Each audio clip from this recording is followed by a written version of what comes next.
Dear viewers, आज हम आपको बताएंगे टेबल टैग। सबसे पहले हम बात करेंगे टेबल के विषय में कि टेबल क्या होती है। Table actually collection of rose and columns होती हैं, जिनमें हॉरिजेंटल और वर्टिकल रोज एंड कॉलम्स बने होते हैं। और इसकी नीड इसलिए होती है कि हम डेटा को एक अच्छे फॉर्मेट में ऑर्गेनाइज कर सकते हैं, इसलिए इसकी नीड होती है टेबल की। कोई टेबल भी दिखाना है, टेबुलेशन फॉर्मेट दिखाना है, उसके लिए भी टेबल की ज़रूरत पड़ती है।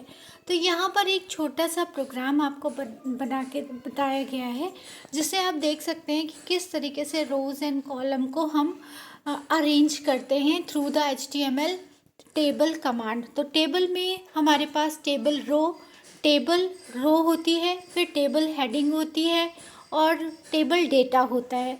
तो हेडिंग के लिए हम टेबल TH यूज़ करते हैं और TR टेबल रो के लिए करते हैं और TD टेबल डेटा के लिए करते हैं।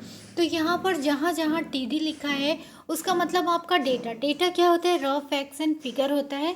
यानी आपके पास एक डेटा है कि रिया है जिसकी एज 6 ईयर्स है और जिसके मार्क्स 89 है, मिस्टी है जिसकी एज 6 ईयर्स है, मार्क्स 95 है। ये डेटा आपको दिखाना है, तो टेबल में आप दिखाएंगे इस डेटा को। तो इस डेटा को टेबल में दिखाने के लिए हमें इस तरीके से फॉर्मेट तैयार करना पड़ता है। और स्टार्ट में हम HTML लिखते हैं और एंड में हम बॉडी से क्लोज कर देते हैं और एंड में भी जाके HTML को क्लोज कर देते हैं, जो हमने पहले बताया। ये आउटपुट आता है, जो अभी आप प्रोग्राम देख रहे थे उसका आउटपुट इस तरीके से आएगा। तो अब आप समझ गए ना कि टेबल को हमें कैसे डिफाइन करना रहता है। टेबल स्टार्ट करते हैं, फिर टेबल रो को डिसाइड करते हैं। टेबल रो में टेबल हेडिंग्स होती हैं आपके, उनको क्लोज करते हैं। ये सब कंटेनर टैग्स होते हैं, तो हमें पता होता है कि हमें इसे क्लोज करना है। अब आते हैं एट्रीब्यूट्स ऑफ टेबल पर। तो एट्रीब्यूट्स ऑफ टेबल में HTML में कौन कौन से एट्रीब्यूट होते हैं। सबसे पहले बॉर्डर होता है, टेबल का बॉर्डर। आप कई बार अभी जो पिछला वाला एग्जाम्पल था उसमें भी टेबल बॉर्डर नहीं दिखाया जा रहा था, तो उसमें बॉर्डर हमने दिया नहीं था। तो टेबल बॉर्डर में हम एग्जाम्पल बॉर्डर =1 कर देंगे। फिर उसके बाद सेल पैडिंग आता है। सेल पैडिंग में क्या होता है कि उसमें adds space inside the cell के बीच में स्पेस आता है। Between text and border, text और बॉर्डर के बीच में स्पेस दे दिया जाता है। सेल स्पेसिंग में adds space between the table and cells. अब आता है width sets the width of the table. फिर अलाइंग सेट करते हैं कि किधर होगा, जस्टिफाई होगा, लेफ्ट सेंटर राइट होगा, हाइट कितनी होगी, बीजी कलर कैसा होगा। तो बीजी कलर का मतलब बैकग्राउंड कलर होता है, set the background colour of the table.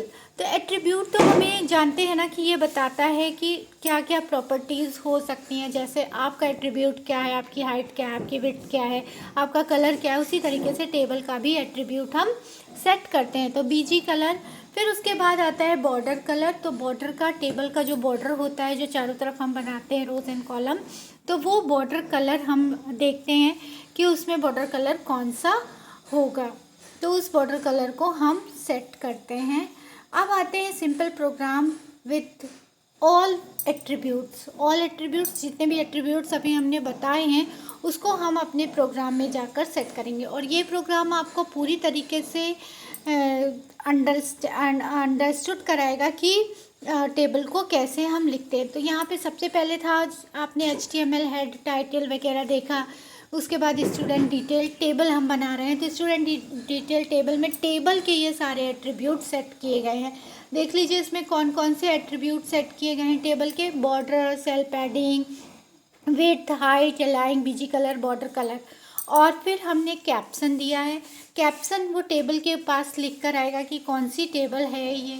उसके बाद फिर हम सेट करेंगे। उसके बाद फिर हम आगे बढ़ेंगे और कैप्शन के बाद हम देखेंगे टेबल को कैसे बनाते हैं। मतलब TR का बीजी कलर, टेबल रो का बीजी कलर क्या होगा, टेबल हेडिंग में क्या क्या होगा, ये लिखेंगे। फिर TR को क्लोज कर देंगे, कंटेनर टैग है।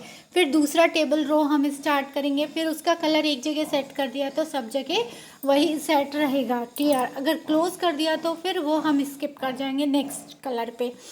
तो नेक्स्ट कलर अगर हमने डिफाइन किया तो टेबल टैग के अंदर हम टेबल रो और टेबल डेटा, टेबल हेडिंग, अब देखिए जो हमने प्रोग्राम बनाया उसका आउटपुट ये आएगा, इस तरीके का आउटपुट आएगा, जिसमें हमने ऊपर टेबल हेडिंग में सियान कलर दे दिया है, बाकी नीचे फ्लोरोसेंट येलो कलर दिया हुआ है। तो इस तरीके से हम आउटपुट देख सकते हैं कि हमारा आउटपुट कैसे आता है। अब अगर आपको समझ में आ गया हो टेबल, तो आप हमें लाइक और सब्सक्राइब ज़रूर कीजिए। Thank you for watching.